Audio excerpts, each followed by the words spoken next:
Hi friends, Nita की रसोई में आपका स्वागत है।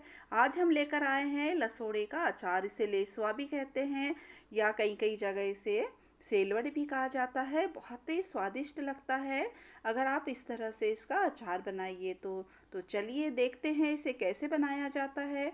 अगर आप मेरे चैनल पे नए हैं, अगर आपने अभी तक सब्सक्राइब नहीं किया है तो प्लीज़ मेरे चैनल को सब्सक्राइब कर लीजिए। जो भी मैं वीडियो डालूंगी उसके आपको नोटिफिकेशन मिलते रहेंगे। तो चलिए देखते हैं लसोड़े का अचार कैसे बनाया जाता है।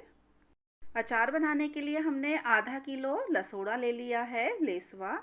और इसे हमने अच्छी तरह से धो लिया है और सुखा लिया है। उसके बाद में हमने इसकी कैप निकाल दिया है। अगर आप चाहे तो इसकी कैप रहने दीजिए। जब हम उबालते हैं लसोड़े को और उसके बाद सुखाते हैं, उसके बाद आप कैप निकाल लीजिए। मैंने गलती से पहले ही निकाल लिया है, वैसे इसे बाद में निकालना चाहिए। इसकी जो कैप होती है उसको आप उबालने के बाद में निकाल लीजिए। एक पतीले में हमने पानी रख दिया है और उस पर हमने छन्नी रख दिया है, ये जाली वाली। आप दो तरीके से इसे उबाल सकते हैं। जैसे आप छन्नी पे रख के भी उबाल सकते हैं, भपा सकते हैं, इसे भपाना कहते हैं, या डायरेक्ट आप इसे उबाल भी सकते हैं। हम दोनों मेथड बताएंगे आपको। क्योंकि मैंने इसकी कैप हटा दिया था इसीलिए मैं इस तरह से भपाऊंगी। अगर आप कैप नहीं हटाते हैं तो आप इसे बॉईल कर लीजिए। अगर हमने कैप हटा दिया है तो इसके अंदर पानी जा सकता है, इसीलिए मैं इसे भपा रही हूँ। ये मेथड भी बहुत अच्छी है। और आप नहीं तो उबाल लीजिए। जनरली लोग उबाल के ही लेसवा का अचार बनाते हैं। तो आप इस तरह से भी बना सकते हैं। देखिए, इसे हम 5 मिनट के लिए ढककर छोड़ देंगे। गैस फुल ऑन रखा है। और देखिए 5 मिनट हो गया है और लेसवा को हमें 50% पकाना है, पूरा नहीं पकाना है। देखिए, एक हम फोक इसमें लगा के दिखाएंगे, आसानी से जा रही है। और लेसवा अच्छी तरह से थोड़ा कच्चा रहना चाहिए, बस 50% पकना चाहिए। अब हम इसे सूखे कपड़े पे, जो कॉटन का कपड़ा होता है, उस पर सुखा देंगे। एक और मैं मेथड दिखा रही हूँ, इसे उबाल के कैसे बनाया जाता है। ये मैंने बताया भपा के, ये उबाल के। इसमें हमने हल्दी डाल दिया है, थोड़ा हल्दी पाउडर डाल दिया, आधा चम्मच। और ये कच्चे वाले लेसवा को डाल दिया। इस मेथड में आपके जो लेसवा होता है उसमें कैप रहना चाहिए। मैंने कैप निकाल दिया था, इसीलिए मैंने इस मेथड से नहीं बनाया है, मैंने भपा के बनाया है। आप इसमें कैप रहने दीजिए। तो आप इस तरह से बॉईल कर लीजिए। बस 2 से 3 मिनट रखिए फुल फ्लेम पे, बॉईल अच्छे से आने दीजिए और फिर छन्नी में निकाल लीजिए। इसे हम 2 से 3 मिनट ढककर पका लेंगे। बस 50% पकाना है इसे भी। और इसे फिर हम छन्नी में निकाल लेंगे। तो आप दोनों मेथड से लेसवे का अचार बना सकते हैं, भपा के भी और बॉईल करके भी। हमने दोनों प्रकार से बता दिया है। इसमें मैंने कैप हटा दी थी, इसीलिए मैंने भपाया है। और अगर आप कैप रहने दीजिए उबालते समय, नहीं तो क्या होता है, मैंने इसकी कैप हटा दिया है तो इसके अंदर पानी जा सकता है जब हम बॉईल करते हैं तो आप कैप ना हटाएं। जब सूख जाते हैं लेसवा, जैसे अभी हम बताएंगे कि कॉटन के कपड़े में किस तरह से सुखाना है, उसके बाद आप कैप निकालिए। अब हम इसे छन्नी में निकाल लेते हैं इस तरह से कि सारा पानी हट जाए। फिर उसके बाद हम कॉटन के कपड़े में इसे सुखा लेंगे। 3 से 4 घंटे आप सूखने दीजिए, टेबल पे डाल दीजिए, फैन चालू कर दीजिए। देखिए, कॉटन का कपड़ा ले लिया है और इस पे हम डाल देते हैं। लेसवे का अचार सालों तक टिका रहता है अगर आप प्रॉपर इस मेथड से बनाइए तो ख़राब नहीं होता है। अब हमें पंखा ऑन कर दिया है और 2 से 3 घंटे के लिए इसे यूं ही छोड़ देते हैं। तब तक हम मसाले तैयार कर लेंगे। ये हमने 3 टेबल स्पून सौंफ ले लिया है। ये जो टेबल स्पून होता है नाप वाला, इससे हमने 3 बड़े चम्मच हमने सौंफ ले लिया है। 4 बड़े चम्मच, इसी चम्मच से हमने 4 टेबल स्पून राई दाल ले लिया है। और इसी टेबल स्पून से 3 टेबल स्पून हमने लाल मिर्च पाउडर ले लिया है। 3 टेबल स्पून नमक लिया है, आप अपने स्वाद अनुसार ले सकते हैं। 1 टेबल स्पून हमने हल्दी पाउडर ले लिया है। और हाफ टी स्पून हींग लिया है। हींग ऑप्शनल है, अगर आपको पसंद है तो डाल दीजिए। और 1 टेबल स्पून कलौंजी। और 1 टीस्पून हमने मेथी दाना लिया है। मेथी दाना कम ही लेना है। और हमें 200 ml सरसों का तेल लगेगा। ये हमने सरसों का तेल ले लिया है। 200 ml से 250 ml लगेगा।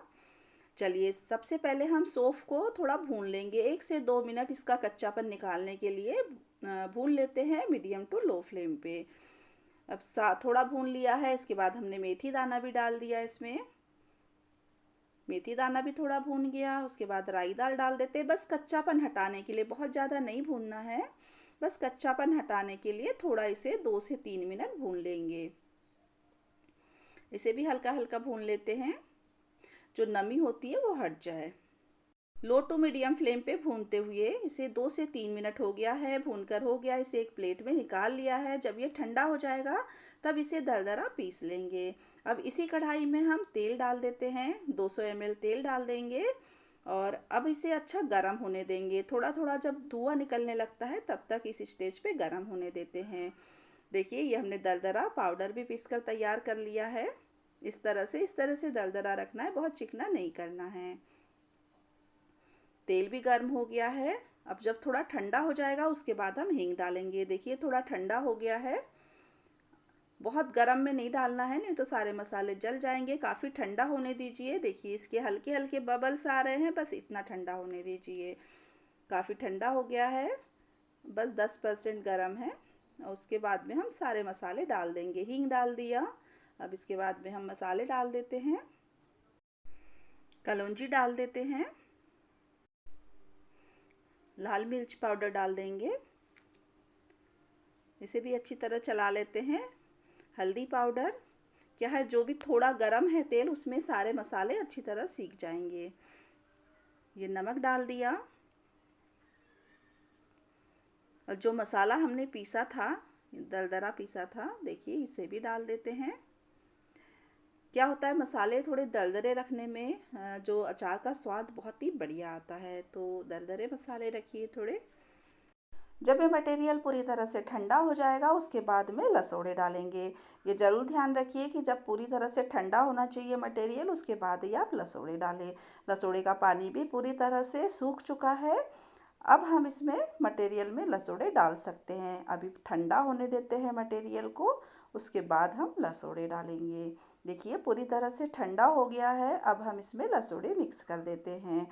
आप लेसवा कहते हैं या जो भी कहते हैं इसे अच्छी तरह से मिक्स कर लेंगे। इसी स्टेज पे आप 2 से 3 आम के पीसेस भी काट के डाल सकते हैं। जैसे छोटे छोटे पीसेस कर लीजिए आम के और इसमें मिक्स कर लेते हैं, वो भी बहुत अच्छा लगता है।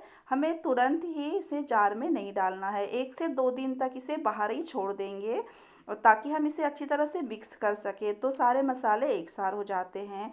तो इसे हम 1 से 2 दिन तक यूं ही छोड़ देंगे और बीच बीच में दिन में 1-2 बार चम्मच चलाते रहेंगे। तो इसे हम एक कांच के बाउल में ट्रांसफ़र कर लेते हैं। देखिए कर लिया है और 1 से 2 दिन तक इसे छोड़ दिया था और अच्छी तरह से हमने दिन में 3-4 बार इसे मिक्स भी कर लिया है और बहुत बढ़िया अचार बनकर तैयार हो जाता है। तो आप इस समय भी इसे खा सकते हैं, लेकिन 5 से 6 दिन में ये बहुत अच्छी तरह खाने लायक हो जाता है। अब हम इसे जार में डाल देंगे। जार को भी हमने अच्छी तरह से साफ़ कर लिया है। या तो आप चीनी मिट्टी के जार में डाल दीजिए या फिर आप कांच के, प्लास्टिक का यूज़ ना करें। और इसे देखिए हमने अच्छी तरह से वॉश कर लिया था जार को और धूप में 2-3 घंटे सुखा दिया था और इस तरह से एयरटाइट जार में डाल दिया है। आप साल तक इसे रख सकते हैं, बहुत ही बढ़िया रहता है और कितना स्वादिष्ट और कितना टेम्पटिंग दिख रहा है। देखिए अचार बनकर तैयार हो गया है। इस तरह से आप अचार बना सकते हैं। अगर आपको आम के पीसेस मिक्स करना है तो वो भी कर सकते हैं, वो भी अच्छा लगता है।